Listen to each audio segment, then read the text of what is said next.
Life before the incident was comfortably mundane. I was the kind of person who needed to see to believe, who laughed off tales of ghosts and hauntings as nothing more than superstition. That skepticism defined me, right up until the winter night when an unmarked, ancient-looking book found its way onto my doorstep. It was a night like any other, except for the dense fog that seemed to swallow the street whole.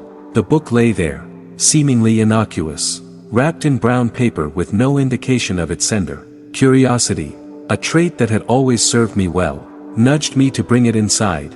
That decision marked the beginning of my descent into a world I had always denied. A world where shadows whispered and the past was not as dormant as it seemed. The book was old, its leather cover cracked and worn, pages yellowed with age. It felt heavy with history, filled with pages of strange symbols and languages I couldn't comprehend. It was fascinating, compelling, and as I would soon discover, terrifying. Little did I know, that winter night would be the last of my ordinary life. The shadows in my home grew longer, the air colder, and the sense of being watched, ever present. I tried to convince myself it was all in my head, the product of an overactive imagination spurred by the mysterious book. But deep down, I knew something had awakened, something that lurked just beyond the veil of reality, watching, waiting. The first night after the book's arrival passed without incident. It sat on my desk, an oddity among the mundane bills, letters, and work assignments. I went about my evening routine, occasionally casting glances at it, curiosity piqued but still enveloped in a veil of skepticism. It was just a book, after all, ancient and mysterious, but just paper and leather bound together, or so I thought. The change was subtle at first, so much so that I questioned whether it was happening at all. It began with the temperature in my apartment. Rooms would fluctuate without reason, corners casting shadows colder than the rest of the space, leaving me with a lingering sense of unease. Rational explanations circled my mind, faulty heating, drafts, yet the feeling persisted, a whisper of intuition I couldn't quite silence. Then came the noises. Taps and creaks I had attributed to the natural settling of an old building became deliberate, rhythmic even, as if communicating in a code I couldn't decipher. The sound of pages flipping in a still room became a common occurrence, always leading me back to the book. It lay open on pages I don't remember turning to, filled with illustrations that seemed to shift and not looked at directly, their meanings obscured but intent unmistakably ominous. One evening, as dusk painted the sky in shades of orange and purple, I found myself drawn to the book with an intensity that bordered on compulsion. My hands trembled as I traced the symbols on its pages. A sense of foreboding building with each line followed. That's when I heard it for the first time, the whisper. It was faint, a sigh on the edge of hearing, calling my name. I froze, every rational thought racing to find an explanation, but none came. The room was empty, the windows closed, the silence complete except for that whisper, which seemed to emanate from the book itself. Sleep became elusive, chased away by shadows that danced in the corners of my eyes, whispers that filled the silence of the night. I began to dread the sunset, knowing that with darkness came the awakening of something I had yet to fully understand. The incidents grew in both frequency and intensity, a crescendo of the supernatural that I could no longer deny or ignore.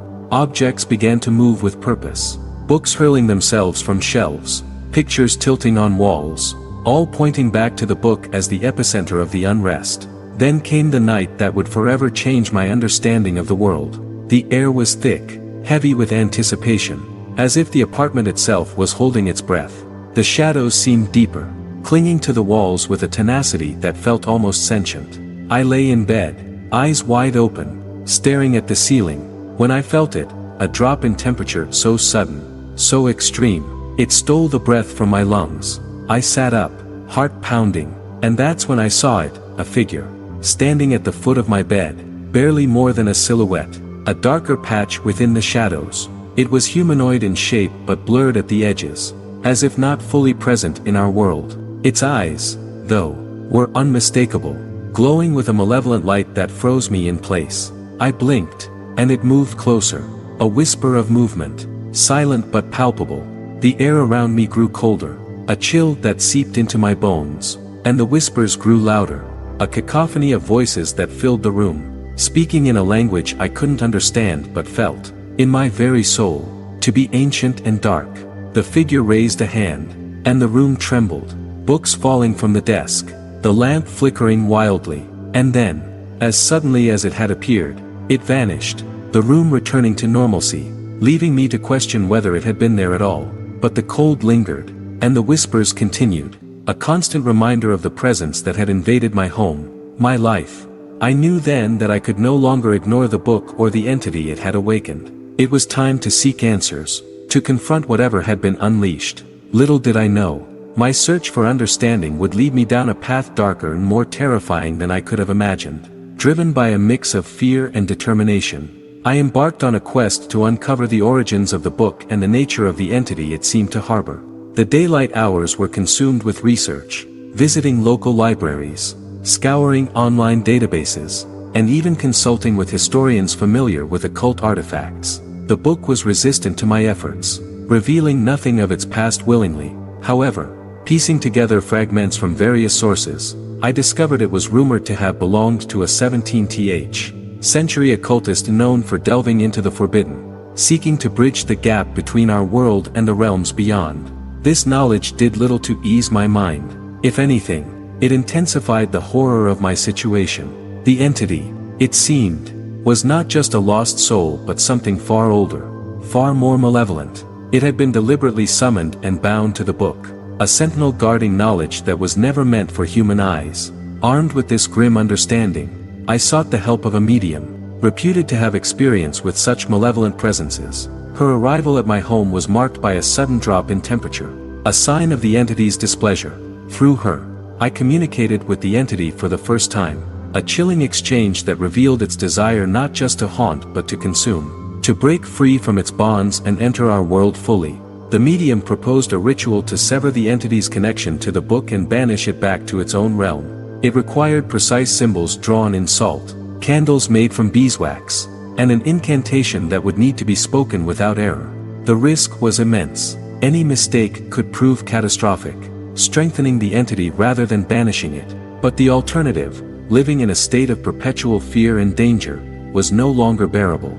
On the night of the ritual, a storm raged outside, as if nature itself was rebelling against our actions. Inside, the atmosphere was charged with an electric tension, the air thick with the weight of unseen eyes watching, waiting. As the medium began the incantation, the candles flickered wildly, shadows twisting into grotesque shapes along the walls. Then, with a deafening roar, the entity manifested. It was a vision of pure horror, a formless mass of shadows and malice that seemed to suck the light from the room. The medium faltered, her voice trembling as she continued the ritual. I could feel the entity's fury, a physical force that threatened to overwhelm us. But we pressed on, the words of the incantation blending with the howl of the wind and the entity's screams of rage. And then, as suddenly as it had begun, it was over. The entity vanished. The candles burned bright and steady, and the air cleared. We had succeeded, or so I believed. In the days that followed, a deceptive peace settled over my home. The medium assured me that the entity was gone, its connection to our world severed.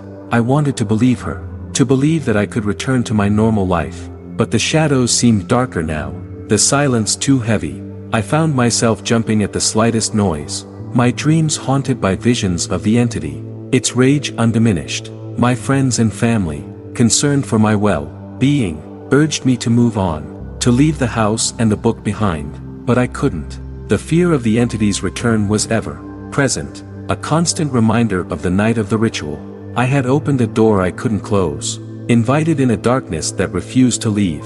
One evening, as I sat in the quiet of my study, the book on my desk as it had been since that fateful night, I noticed a new page. It hadn't been there before. A final message from the entity, written in a script that seemed to shift and change as I read. You cannot banish what has claimed you.